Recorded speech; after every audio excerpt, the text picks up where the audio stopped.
Hi guys, for today's video is papunta na ako sa Kawit, Cavite ngayon at ngayong araw pala ang flight ko, kasi may tatatuhan ako sa Cavite mamayang gabi. At dito ngay marami na ang pasahero, halos 3 oras na ako dito. Pagod pa ako dito, kita naman sa itsura ko, kasi nga nag-inom lang ako ng nag-inom simula nung nakauwi ako ng Tacloban City. At ito na nga ang hinihintay ko sa loob ng 3 oras na pag-aantay ko. Papasok na ako at AirAsia pala ang napili kong sakyan kasi nga mas mura dito kaysa sa ibang airlines. At dito ngay paakyat na ako. Tatagal kong makapasok, fast forward na tayo para makita nyo din kung ano ang itsura at ganda pag nasa Himpapawid. Smoking and vaping are strictly prohibited. E-cigarettes are to be switched off and batteries removed.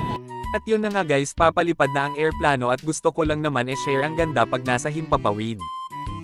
At ito din ang kinakatakutan ko pag nagti-take off na, kasi nga nakahiga ka na sa upuan mo at nakakatakot din.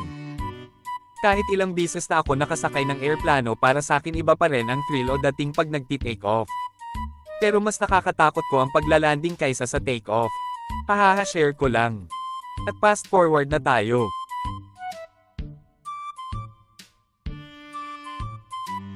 Dito ngay di ko na namalaya na nasa taas na pala, kasi nga nalilibang din ako kakakuha ng videos. Tapos napapaisip pa ako kasi nga ang swerte ko ngayong araw na kasi natapat ako sa window seat. Ibig sabihin magandang senyales ito para mag-vlog, kasi minsan ka lang makakasakay sa airplano na nasa window seat ka. Ikaw saang seat ka ba pag nakakasakay ka ng airplano? Comment mo naman para malaman namin. At kung umabot ka man sa part na sana mag-enjoy ka sa nakikita mo at ma-appreciate mo ang ginawa kong video. At kung maaari mag-iwang ng komento sa comment section kung nagustuhan mo ba ang ganda ng Himpapawid.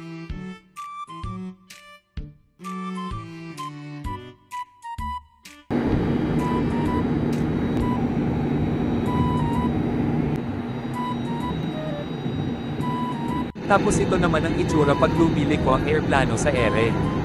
Nakakatakot din, di ba? Imagine mo na nakasakay ka dyan, ano kaya ang mafe-feel mo, lalo na kung first time mo, iwan ko lang sa'yo, hahaha.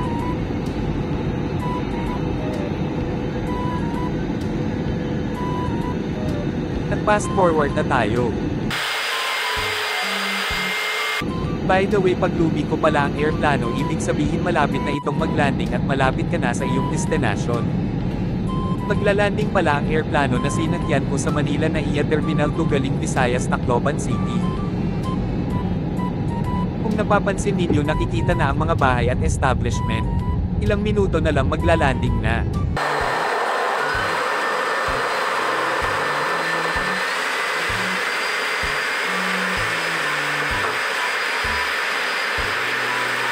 Ito na naman ang part na nakakatakot ko. Kasi nga medyo malakas ang impact pag naglalanding, parang nag-crash. Kaso di ka crash ng crash mo. Alam mo ba yun na ayaw sa'yo ng crash mo? Cheers, haha. Yaw guys, nakarating din tayo dito sa Manila, kailangan na nating magtagalog. Kahit matagok ang Tagalog ko, ayos lang basta't maintindihan lang tayo. Dear guests, we have landed at Ninoy Aquino International Airport. Welcome to Manila. Please be informed that your arrival will be at Terminal 2. The local time now is 31 minutes past the hour of 9 in the morning. For your safety, please remain seated until the seatbelt sign is switched off. At dito ngay nakababa na ako at nag-iisip ako paano ako makakapunta ng Cavite. At yun ang naisip ko, sumakay na lang ng angkas para diretso na tayo sa bahay ng client natin sa Tato. Sheesh, geng-geng na tayo men, kasi nagtatagalog na ako ng matagok, haha. At dito nakasakay na ako papunta sa Dasmariñas, Cavite, kasi taga doon ang ating client. Sheesh, nakarating din at dito nag-stencil na tayo sa design na gusto ni client. At kung napapansin nyo, ang kamay niya ay may old tattoo, pina-enhance pala ni sir. At respeto na rin sa artist na gumawa sa design ni sir. At dito ngay tapos na kami, umabot lahat sa 4 na oras ang tattoo sessions namin, solid. Salamat din kay sir na tayo ang napili na artist na gumawa sa design na gusto niya. At sa mga gustong magpatato, maaring i-message lang po ako. At dito na rin magtatapos ang video na to. Kung nagustuhan nyo po ang video na ito, sana'y huwag kalimutan mag-like, follow and share comment sa ating video. Maraming salamat po sa nanood. God bless. DJ signing off.